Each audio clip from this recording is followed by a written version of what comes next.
Hey guys, and welcome back to the survival career mode. On your screen right now you can see the league tables between all the 7 YouTubers that are involved. I'm currently sitting in first, and at the end of today's episode we'll jump into a Skype call with everyone else, see how it went, and someone will get eliminated. It's unlikely that it's going to be me because I'm currently top of the league with the strongest team, or top of the league. Yeah, I am top of the league as well in the career mode actually, not just between the YouTubers, but I am first in the league, so everything is going fantastic for me.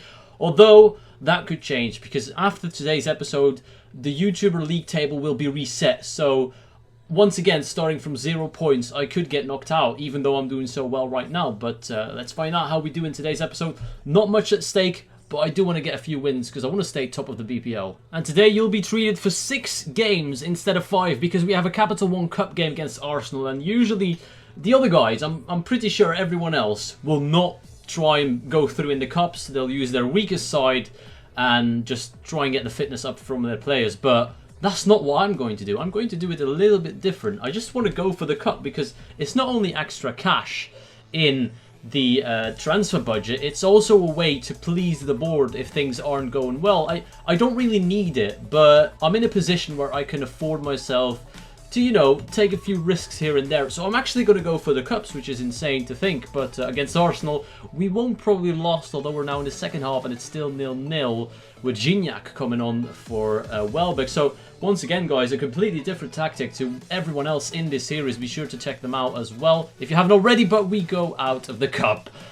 Yeah, of course, that was the plan. I didn't want to go through. Yeah, that's good news. Well, that's the money I was talking about. 2,000 euros. Wow. Alright, that was a bit of a fail on my part. I will admit that we got knocked out by Arsenal, but the next game is actually a BPL game, the first of the 5 games in today's episode. That really matters, and Sissoko instantly taking the lead for Newcastle United. That's why I'm playing him at Cam rather than at CDM, because he scores goals for us. That's his second this season, I think. I'm still waiting for our big boy Samuel Eto'o to get on the score sheet, because he's on fire lately, but it looks to be a 1-0 scrappy win unless Stoke City can get back into the game with 20 minutes on the clock. Arnautovic coming on. He's a danger man. Need to be careful. Need to hold on to these 3 points. And it's in the bag. Another win for Newcastle United.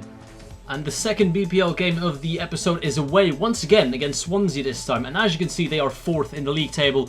A force to be reckoned with. They're only 3 points behind us. This could be probably one of our toughest games, along with Man City, where we lost the first game of the season. I'm predicting not the best of results against this team because they're playing for the Europa spots, and there we go. Sigurdsson straight away opening the score, 1-0 down. Sissoko again, second goal in 2 games for Moussa Sissoko to bring us back level. Ashley Williams getting injured for Swansea. Cisse giving us the lead for the first time in this game, and if we can hold on to this, then this result would be absolutely huge. It would be massive to be 4th in the league. Swansea 1-2 away from home. There we go.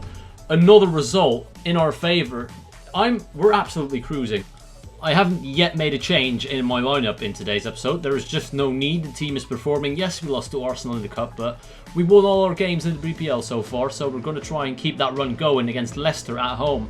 This is probably the easiest game we'll have in today's episode. Sissoko, what's going on?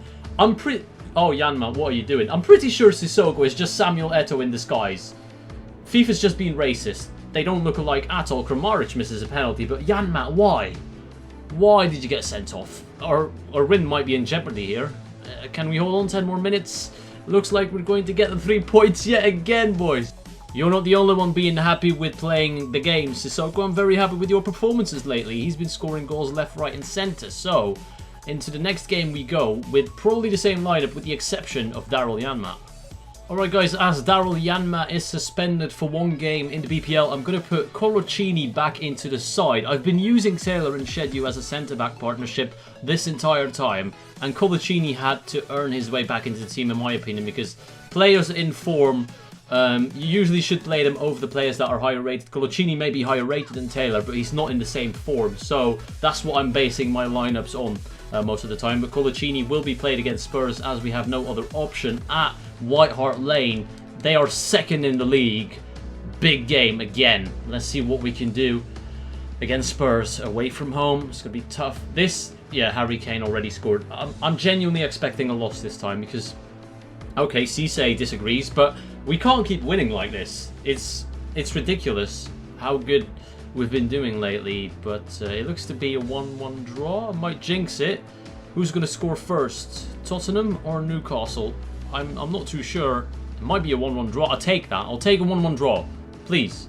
That's good. I'm happy with that. I'm actually happy with that.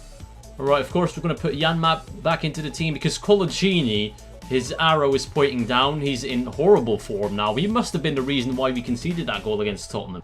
Right, guys, final game of the episode against third-ranked Liverpool at St. James. Is another big game. We've got a few big games in today's episode, but we've come out on top on most of them except Arsenal and Tottenham. It's safe to say that I'm not going to get eliminated after this game against Liverpool, but it'll be interesting to find out how the other guys did. And I'm kind of relaxed going into this game against the Reds because there's not much at stake for me. You know, the tables will get reset after someone gets eliminated anyway, so I can't wait to find out who it is. But first, we have to take on Liverpool, and it's a tough game again, but, you know, in our form. Samuel Eto'o, where has he been? Finally! Thank you, Samuel. That took some time, to be honest. You've been letting me down, Samuel. Not really. I mean, I'm not complaining. I can't complain. If I complain, the other guys are going to kill me, but we're winning 2-1. I'm happy with that. I honestly will take that win again. Eto'o scores at last. Wow. This is what you get with the tabloids. I mean, you're doing so well, and what do they focus on? The one player that got a few goals at the start, and now has been on a bit of a drought, and now scored again. Typical. With the continued poor form of Samuel Eto'o, fans are beginning to doubt the value of the recent 5 million acquisition. Come on, man. Are you absolutely kidding me?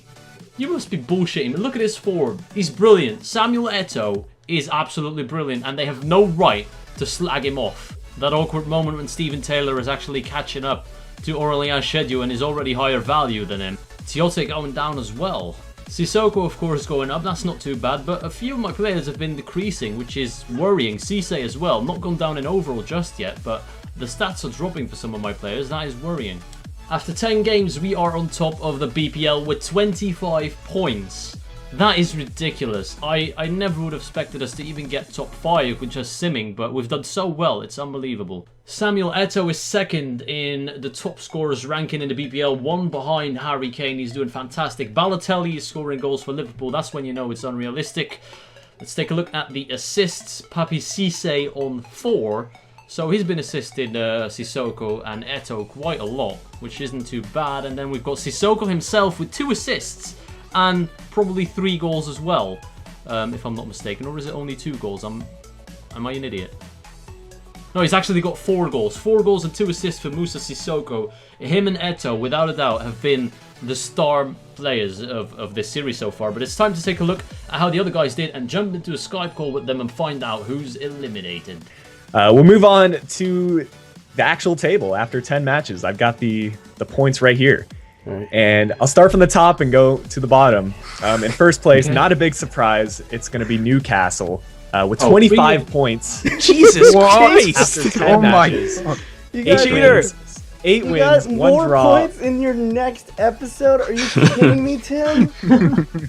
Yeah, 8 wins, 1 draw, and 1 loss. 18 goals for, 9 goals against. That's a 7-goal differential. Absolutely ridiculous for a simulated match, but hey, you know, props to Tim. He's really done some work in this series thus far. Mourinho. In second place, though, really not too much changing from the first episode. It's Jay Yakers with Crystal Palace, 19 points. Good stuff for him. He does have 6 wins, 1 draw, 3 losses. Third place. Oh, go ahead. Yeah, not even the best win to loss ratio, really. I mean, 6 wins and 3 losses, but still. Oh, shut up! You're in second. I was a bit surprised to see that because your goal differential is not too crazy. It's only a +1 goal differential right now. It's only 1. Yeah. But 6 wins and 3 losses, that's pretty good. But in third place, we got T-Ray with 13 points. Oh, God. I have the most draws out of anyone, I'm pretty sure. Yeah, I was so shocked to see Tyler has 7 draws. Yeah. I didn't 2 lose wins, a single game in 2 the wins. last episode. 2 wins, I will say that's tied for the least amount of wins. In fourth place, a bit of a shocker here. we've got B-. Oh! Oh, Survive. I'm Creeping up the table. nervous, boys. He's got Wow. 12 points, just completely changing the tide. He's got 10 points in this episode alone, picking up 3 wins, and I believe 2 draws in this episode, so really good stuff from B. Okay, I don't feel so 3 confident. wins, 1 draw, 1 loss, that's right.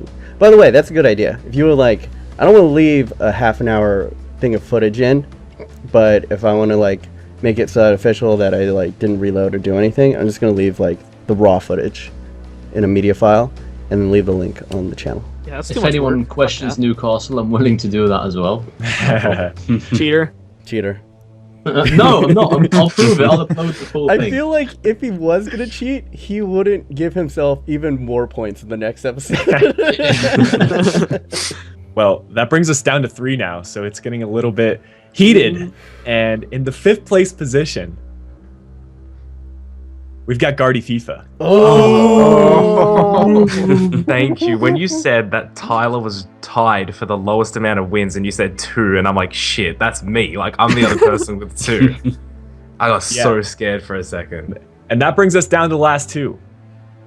It's between myself with Burnley and Rich with Leicester City. Probably the 2 teams that had the least expectations going into this series. Oh snap. Oh damn. And who should I say? Should I say who's been Last. eliminated? Say, I- say I who's believe it's eliminated. me. Say who's eliminated. Rich, you are the weakest link. Goodbye. Oh, Rich, he was so confident. I kind of thought I was going to go out just because I have terrible goal difference, and yeah, I did okay in that episode, but the fact I got 2 points in the first episode made things quite difficult. Rich, what do you think the highlight of this career mode was for you? I'm gonna end this on a positive note.